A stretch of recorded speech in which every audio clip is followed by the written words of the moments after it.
What is going on, guys? Welcome to your 85th Java tutorial, and in this tutorial I'm going to be teaching you guys about something called JColorChooser. Now we're going to be building a program to make a box pop up and allow the user to pick their own colors, and we're going to set this color equal to a variable and just going to be doing some cool stuff with it. But this is a really useful application and we're going to be using this a lot from now on, so it's going to be good. So what we're going to have pretty much on the screen is a button, and when they click the button they're going to be able to choose their color.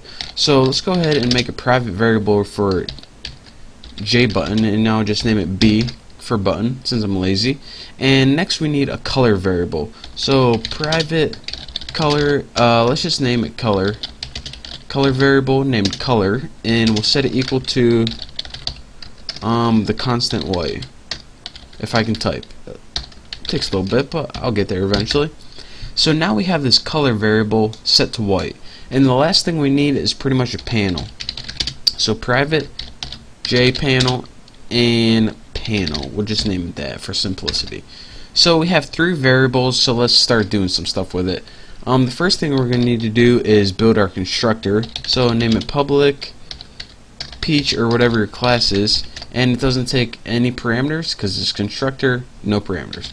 Now let's go ahead and add a title, and I'm going to name the title. I cannot type today, I apologize for that, although I'm not really sorry. Suckers. And now that we have a title, let's go ahead and make our panel. So take that panel variable you just made and set it equal to new JPanel. And again, this doesn't take any parameters either. So now we have a panel on the screen pretty much. Well, we didn't add it yet, but we got it. And next on our panel, we want to set the background, and this is pretty much the background of our window, our panel. So next we need to set a background color for it. So set back, bam, look at that, too easy, didn't have to type anything. Next we want to set the background color, and we're just going to set it equal to color. And what this means is we're going to set the background equal to white, since our color had the value of color.white. So now we pretty much got our panel chilling on our screen. So now let's go ahead and add our button to the screen. So B equals new J button. Doesn't take no. Let's go ahead and for the text on our button, let's just put choose a color, because when they click the button they're gonna need to choose a color. So now we can add some functionality to this. So B dot add action listener right there, and as our arguments we're just gonna add an anonymous inner class. And let's go ahead and just put something like new action. I wish there was a way they didn't have to do this every time. New action listener, and again this action listener must implement the method action performed, and then after this we'll finally get to the good stuff. So public void action performed. We did this enough, hopefully. Action event, and now let's get to the meat of this tutorial finally.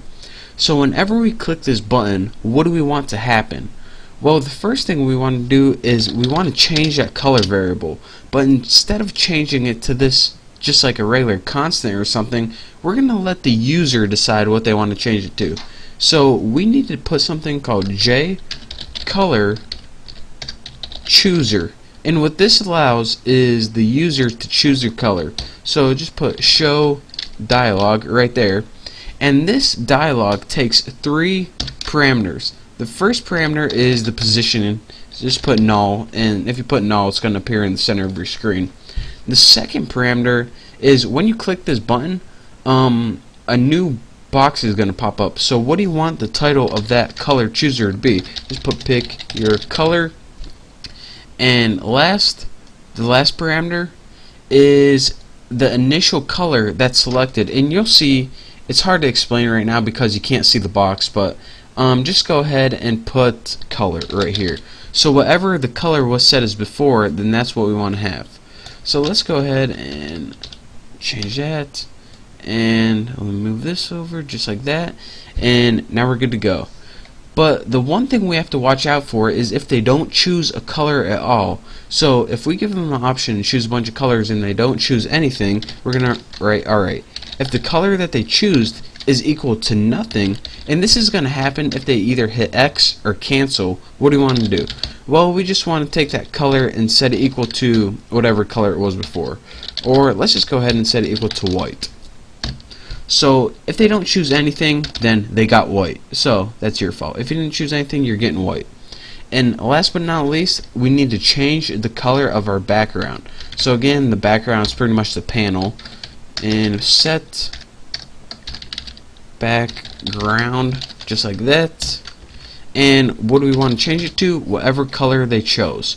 So now outside our action listener, let's go ahead and add everything to the screen panel. And I know I guys didn't teach you guys about border layout, but border layout dot center, this means the panel is gonna appear in the center of the screen.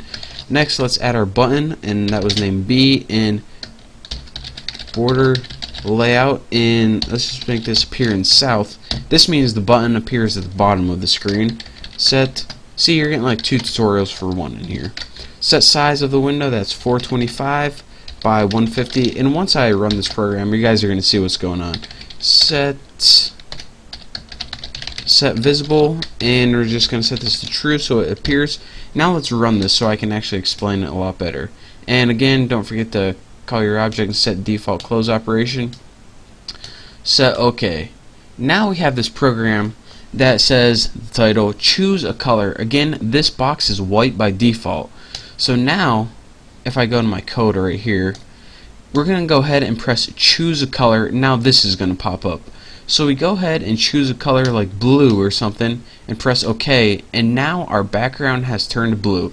And if we click it again, choose a color, change it to yellow, and click OK, now our background goes to yellow.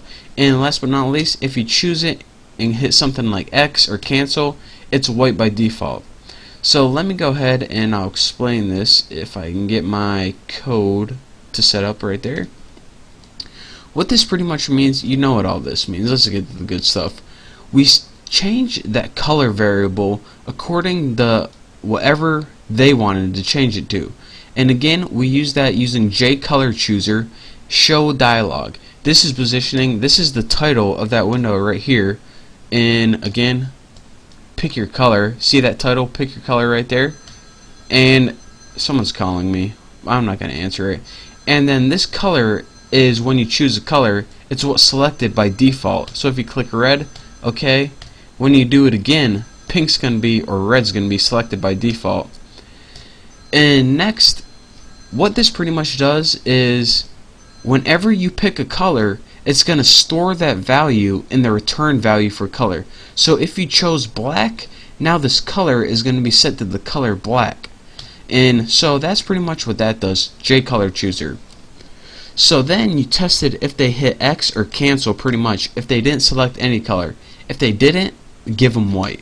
But if they did, then we want to set that background equal to the color that they chose, since that color variable will now equal whatever value was returned.